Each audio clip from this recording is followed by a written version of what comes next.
Aniona silnika, czyli cześć wszystkim. Dziś przed nami, crossover, czyli najbardziej w tej chwili chyba modny segment samochodów.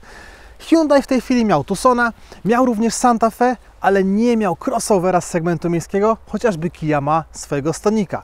A w tym przypadku nowość, czyli Hyundai Bayon. Zapraszam!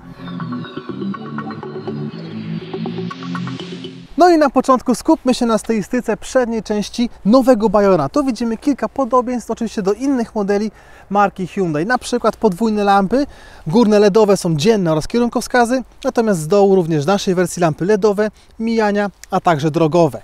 Pomiędzy górnymi lampami ciekawy dekor Piano Black, łączący nam właśnie optycznie obie lampy, logo Hyundai'a, a także spory grill, podobnie jak w Santa Fe, a także w nowym Tucsonie, oraz przedni radar, który jest bardzo czuły, o czym więcej podczas testu. Są także dokładki stylistyczne z przodu oraz na dole, które są po prostu charakterystyczne dla segmentu crossoverów. Prześwit wynosi on dokładnie 165 mm. No i teraz kilka technikaliów tego, co jest pod maską w nowym Bayonie. W naszej wersji podstawowy silnik benzynowy o pojemności 1.2 oraz mocy 84 koni mechanicznych. Jest to silnik wolnossący, w naszym przypadku połączony z instalacją gazową firmy BRC. Oczywiście napędza on nam przednie koła dzięki przekładni manualnej 5-stopniowej. Dostępny jest również silnik turbo 3-cylindrowy o pojemności 1 litra oraz właśnie mocy 100 koni mechanicznych, więc macie dostępne aż dwa silniki benzynowe. No i zobaczcie na stylistykę linii bocznej. Klasyczny miejski crossover. Nowy Bayon mierzy niewiele ponad 4,1 metra, więc jest to samochód właściwie kompaktowy, idealnie do miasta. Z elementów stylistycznych widzimy ciekawy taki turkusowo-niebieski lakier oraz Piano Black. Słupki, dach oraz obudowy lusterek. Idąc dalej, felgi aluminiowe 16 cali, a także fajne opony Michelin. Kilka dokładek stylistycznych na nadkolach, dole drzwi ze strukturalnego plastiku. Same drzwi są krótkie, więc Wam nie przykrywają progów wewnętrznych, a to chociażby jest fajny bajer na przykład w mieście, abyście nie mieli brudnych nogawek w złą pogodę.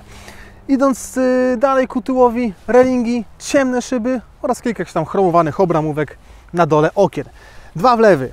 Wlew benzyny oraz wlew gazu, a u nas wlew gazu zamontowany jest w tylnej części zderzaka. No i na koniec stylistyki zobaczcie jeszcze tył nowego Bayona. Chociażby spory spoiler, trzeci stop oraz całkowicie czarna tylna szyba.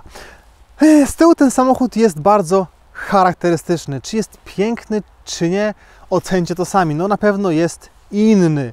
Podwójne lampy, góra, dół, kierunkowskazy.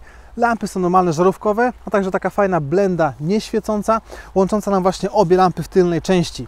Troszkę Piano Black, logo Hyundai'a oraz fajnie ukryta klamka pod klapą bagażnika.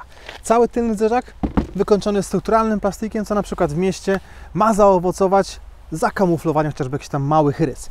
Czynki parkowania, kamera cofania oraz tu widzimy wsteczny, jak to kiedyś było niemalże w SUV-ach czy w Jeepach, zamontowany właśnie w zderzaku. Zobaczmy jeszcze bagażnik. Jego pojemność to 411 litrów, czyli całkiem dobry wynik w tej klasie. Jeżeli chodzi o jego walory użytkowe, jest dosyć głęboki, mamy miękką podłogę oraz miękkie oparcia tylnych kanap. Boki bagażnika to twardy plastik, mamy w nich zamontowane haczyki do zakupów, a także lampkę z prawej strony. Idąc dalej, pod podłogą zamontowana jest akurat u nas butla od gazu, a samo koło zapasowe jest w bagażniku. Idąc jeszcze dalej, zobaczcie taki fajny element praktyczny, czyli prowadnicę, abyście mogli sobie schować tutaj półkę bagażnika zaraz za tylną kanapą.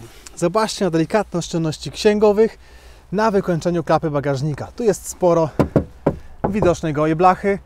Trudno, ekonomia, ale z drugiej strony chociażby walka o masę. Zapraszam Was do wnętrza.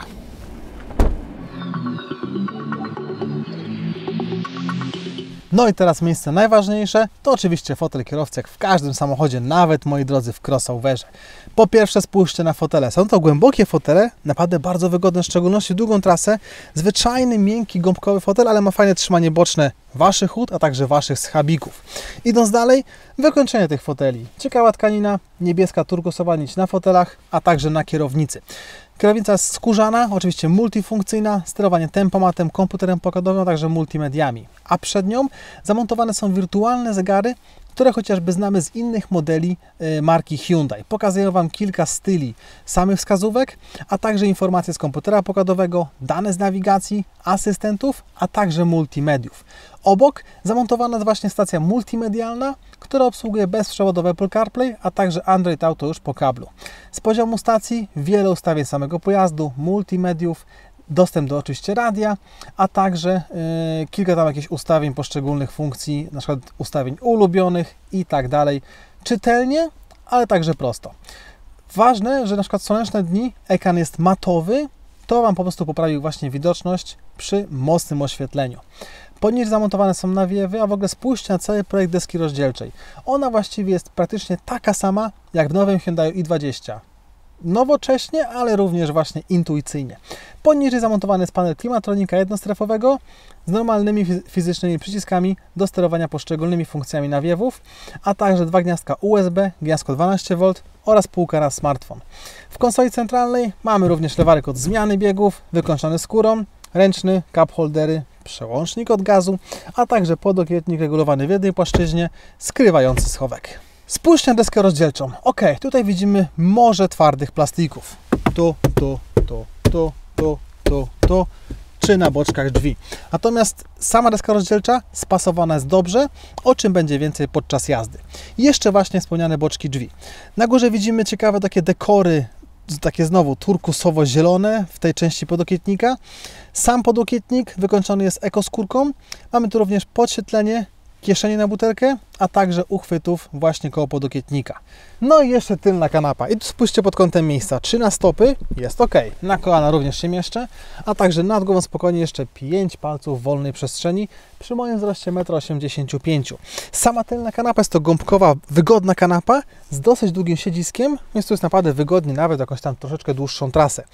Dla Waszych pociech są Isofixy, spokojnie się mieści fotelik zamontowany za kierowcą, a także z udogodnień mamy tutaj tak schowki w boczkach drzwi, schowki na tak zwane gazety zamontowane w oparciach przednich foteli, a także gniazdko USB zamontowane w konsoli centralnej i tyle. Trochę mi to z tyłu brakuje jednak nawiewów, a także podokietnika. Wiem, to jeszcze nie jest ten segment, ale mogłoby być.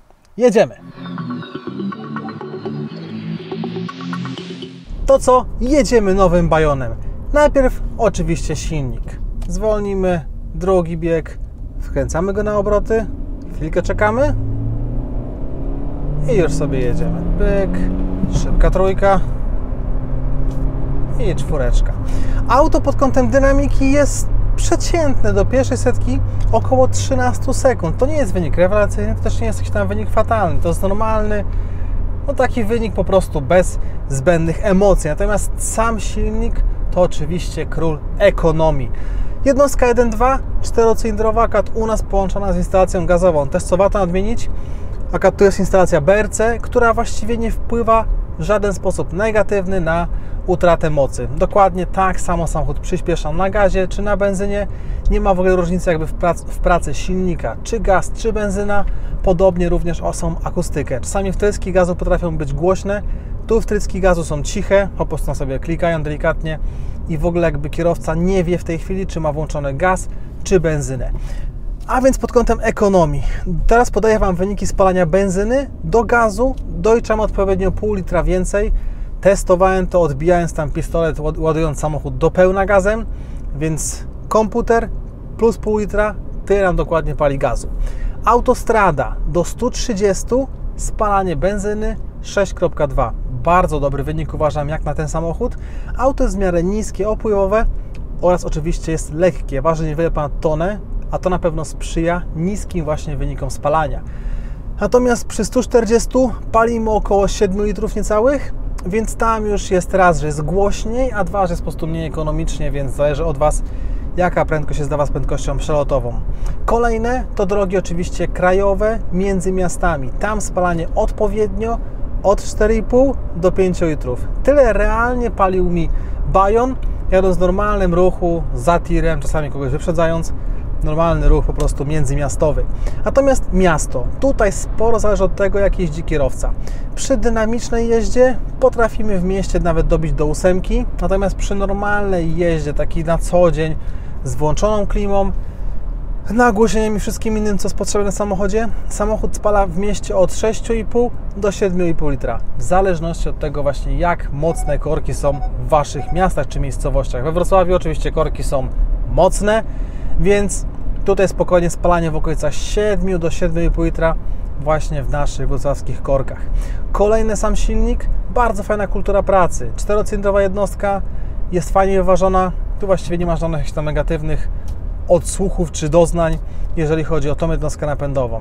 Jak Wam za mało koni, macie silnik litrowy, 100 koni, oczywiście turbobenzyna 3-cylindrowa, więc tam jest bardziej dynamicznie. A tutaj po prostu jest bardziej ekonomicznie, ale też pewnie dla wielu z Was jest to jednostka prosta i będzie raczej jednostką bezawaryjną. Następne to na przykład zawieszenie. W tym samochodzie jest nastawione ono głównie na komfort. Czy droga z kostki brukowej, czy jakiś łatany asfalt, zawieszenie zawsze jest komfortowe i sprawnie wybiera nierówności. Tu nie miałem jakichś szczególnych uwag pod kątem pracy zawieszenia, pod kątem jakby samej amortyzacji oraz jakby hałasu. Pracuje cicho i również przy jeździe po nierównościach deska rozdzielcza, boczki, drzwi czy nawet tył samochodu są spasowane solidnie, nie ma żadnych obcych dźwięków właśnie dostających się do naszych uszu. Dalej zawieszeniowo, samochód czy lubi zakręty? Ciężko powiedzieć, ponieważ się na nich dosyć mocno kładzie, ale same fotele tak fajnie Was trzymają, że aż byście chcieli skręcać. Ale do pewnej granicy auto skręca dobrze. Później jednak wyższy profil opony oraz po prostu jest to crossover, który nie jest sportowym crossoverem, więc skręca poprawnie. Mówiłem o skręcaniu? No to zobaczcie, Hyundai ma w tej chwili w swojej gamie rodzinę N, czyli ma i30N, fastbacka i hatchbacka, ma również i20N, a także ma Kone N. I teraz pomyślcie sobie, gdyby Hyundai zrobił Bayona N z silnikiem od i20N. Byłoby bardzo ciekawie. Następne, bardzo ważne w tym samochodzie, przynajmniej moimi jakby oczami, a także moimi odczuciami, to skrzynia biegu. Spójrzcie na jej krótki skok lewarka. Ciach, ciach, ciach. Bardzo fajnie, mechanicznie ona pracuje i jest bardzo precyzyjna. Przy każdym biegu jest taki delikatny opór. Dokładnie tego spodziewam się po dobrej skrzyni biegu manualnej. Naprawdę wielki plus dla Hyundai'a za tą skrzynię biegu. A teraz jedziemy na obwodnicę i kilka słów o wyciszeniu. Pod kątem autostrady do 130 jest ok. Później robi się głośno, ale do 130 na samochodzie jest fajnie pod kątem akustyki. W mieście na nierównościach jest również cicho.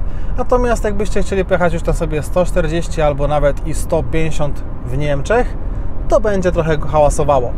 Dalej w trasie to chociażby asystenci, które są w Hyundai'u, a jest ich chyba aż 2, ponieważ macie front assist, czyli ten asystent, który ma zapobiegać, abyście nie najechali na pojazd bądź przeszkodę przed Wami, a także lane assist. Włączamy tempomat, lane assist i teraz samochód sobie jedzie, utrzymując auto na torze ruchu, ale odbija się od linii. On nie potrafi jeszcze, czy ten model dokładnie nie potrafi jeszcze jechać idealnie po torze ruchu, no bo to auto miejskie. Ale zobaczcie, najedziemy na linię, jest sygnał akustyczny, wibruje kierownica i samochód nam odbija.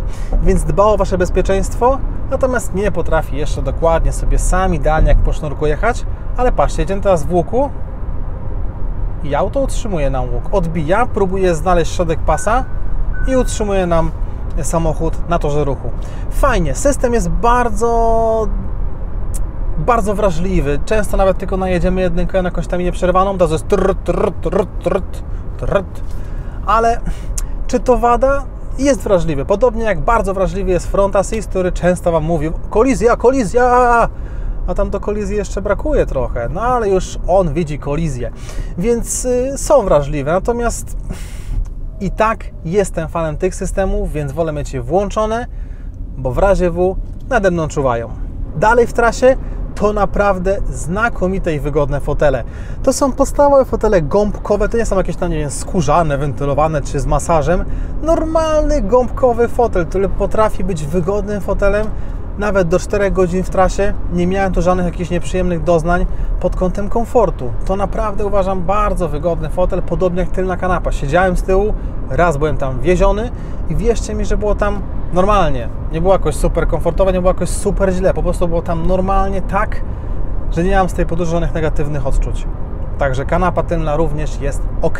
Bagażnik także tam ponad 400 litrów. Oczywiście u nas koło zapasowe trochę ten bagażnik pomniejsza.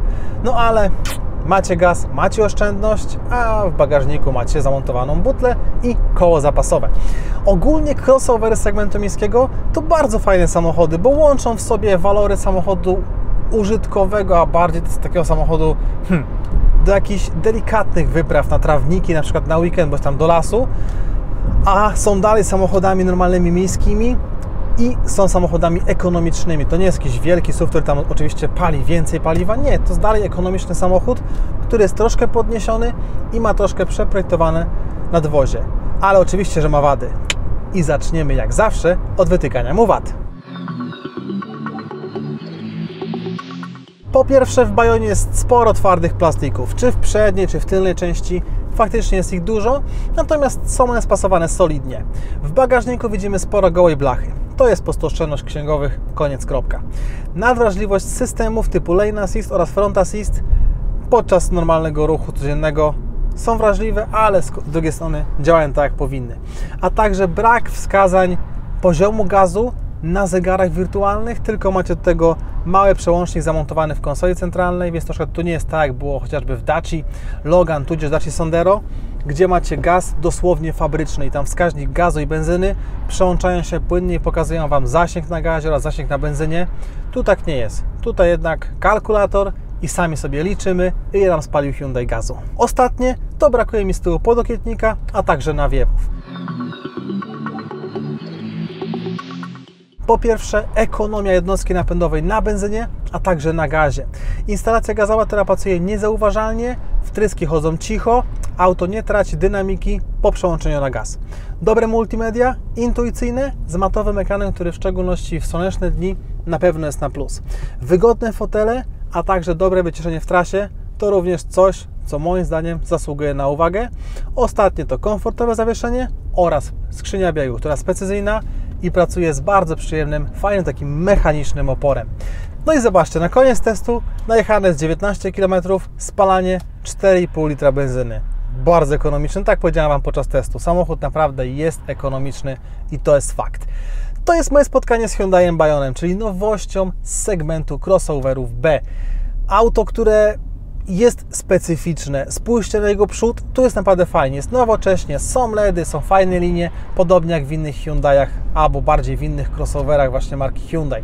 Natomiast z tyłu jest inaczej, samochód na pewno się wyróżnia, ma sporą szybę, więc jest dobrze pod kątem widoczności, a pod kątem elementów wizualnych to oczywiście kwestia gustu, o nim się nie dyskutuje, więc albo ten samochód Wam się po prostu podoba, albo parkujecie go tyłem do ściany i macie problem z głowy. Moim zdaniem jest ciekawie, ale podzielmy się opiniami. Co uważacie? Oczywiście pod filmem. I klasycznie, jak się podobało, dajcie suba, dajcie łapkę w górę, a widzimy się na kolejnym filmie. Dzięki bardzo, pozdrawiam!